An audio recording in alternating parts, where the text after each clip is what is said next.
បាទបងប្អូនអ្នកគ្នាដែលរកហាមម៉ាន់ក៏ដិនមួយទឹកប្រភេទអុយរ៉ាហ្វបងប្អូនអ្នកគ្នាខ្ញុំមានមកគ្រាប់ស្អាតខ្ចីញញបាទកម្រិត 99% តែម្ដង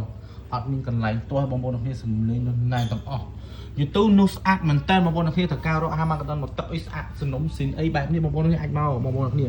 នេះបងប្អូនអ្នកគ្នាអត់តន់គោះអត់តន់ជួសជុលអត់តន់រើអត់តន់ធ្វើទេខ្សៀនៅមានធានាទាំងអស់បងប្អូនអ្នកគ្នាបាទហើយនឹងមានកេះទីបងប្អូនគ្នាកាត់ពីកេះបានដែរបាទមានទាំងកេះមានអីមួយសែតបងប្អូនតើការរកមកទឹកអីមកយកមកបងប្អូនសំលេងតះឲ្យស្អាតមែនតើថាច់ដំណើរការទាំងអស់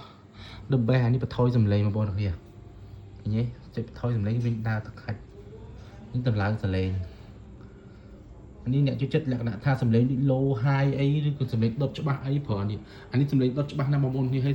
volume របស់វាក៏វាថយម្ដងតិចបន្តិចដើម្បីយើងកំណត់សំលេងឲ្យបានត្រឹមត្រូវក្នុងបន្ទប់ឬក្នុងផ្ទះបាទតើសំលេង 60% បាទដាក់ឡើងផ្អើពេញផ្ទះបងប្អូននេះក្នុងងុំហ្មងព្រោះមែនតើសម្រាប់ហាម៉ាន់កាដូននេះអែមែនតើបាទបងប្អូននេះតើការមកយកមកបងប្អូននេះបាទនៅសាខាទី2នៅទៅមុខបរិយនៅទៅមុខក្រុមហ៊ុនតឡាំតោះហងដាចូលច្រកសួរកសបផ្ទះលេខ29ផ្លូវលេខ2បាទឬក៏ឆាតមក Telegram ខ្ញុំតម្លាក់ location ឲ្យបាទបងប្អូនគ្នា